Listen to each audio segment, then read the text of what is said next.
Back-to-back match-up para sa Lakers at sa Rockets. Kung sino ang makakakuha ng panalo sa regular season series, kanya ang tiebreaker. Ang Lakers nakalusot pa sa isang missed call versus Nuggets na tinawag pa ni JJ Redick na parang pre-playoff showdown na yung nangyari. So hindi na rin naman mababawi yung naging malintawag dito sa Denver Nuggets. 42-25 ang LA, ang Rockets naman 41-25. Lamang lang ang Lakers ng 0.5 dahil nasa Rockets pa ang 1-0 lead at tiebreaker. Kapag nakuha ng Rockets ang isang game, kanila na ang tiebreaker at kahit matalo sila next game kontra LA, meron na silang edge. Iba pa kapag Nuggets at itong Minnesota. Parang iniiwasan din ng Houston ng maging number 4 dahil tagilid sila dun. Ito ang unang beses na makakaharap ni Luka si Kevin Durant after ipahiya ng Rockets ang Lakers nung Christmas game, 119-96. Si Luka 25 points, 5 rebounds, 7 assists at 6 na turnover. Bantay sarado si Luka nun. Si Austin Reeves naman may best season nun na limit lang sa 12 points at ito rin yung game na nagkaroon siya ng injury. Nawala si Reeves mula December 26 until January 30 or multiple games ang nag-cause kay Reeves mula nung nakalaban niya ang Rockets dahil dun siya nagkaroon ng injury. Nawalan tuloy siya ng pagkakataon na makasingit sa All-Star or kaya mapili sa All-NBA team or kaya Most Improved Player. Pero parang sigurado na naman yung mahigit 200 million na kontratang aabangan niya sa offseason. Ang isa pa doon, kinall out kasi ni Kevin Durant si Luka at si Jokic nung nakaraang All-Star break na dapat ang mga international player ang sisihin at hindi yung mga OG na player kung bakit matumal yung All-Star.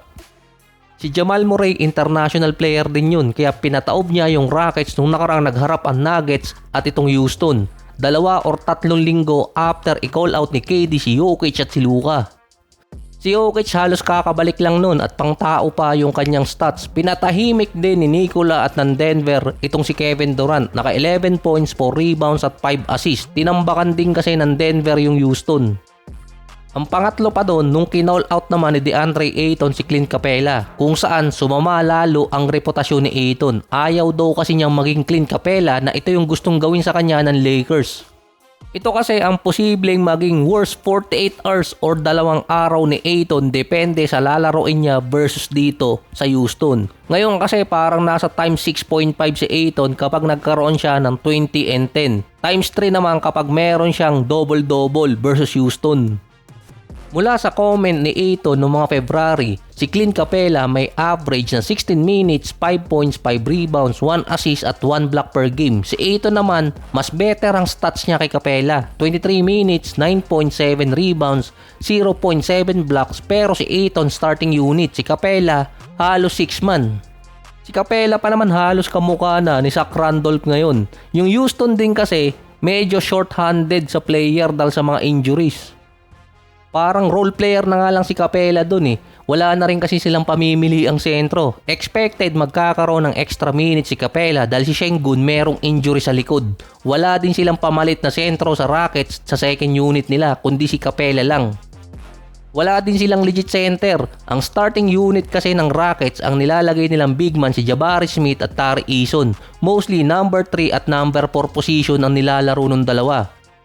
Questionable status pa si Sengun, hindi alam kung makakalaro or hindi sa back-to-back game ng LA at Rockets pero may isang araw namang pagitan yun. Ang pang-apat pa doon, tinatarget di umano ng Rockets na makalaban sa playoffs itong Lakers kumpara sa Minnesota at Denver. Mas madali daw kasing kalaban ng Lakers kasi merong weakness. Sila ang may sabi nun based daw sa mga write-ups.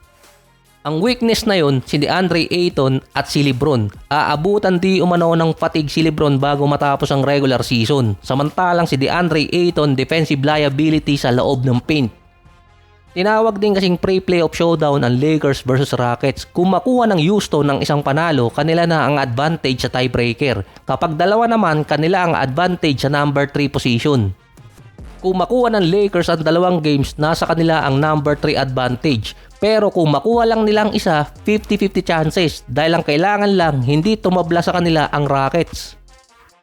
Mas hottest team ngayon ang Lakers kumpara sa Houston. Hindi dahil kay Luka na pogi na hot pa, na ipasok din. Kundi nasa 5-game winning streak ang Lakers na nasa 8-2 sa last 10 games. Nakakatalo na sila ng contender na si Barkley hindi pa rin makapaniwala. Ang Rockets naman nasa 6-4 sa last 10 games. Mukhang Houston ang inabutan ng fatigue. Unti-unti din kasing nawawala yung mga players ng Rockets dahil sa injuries.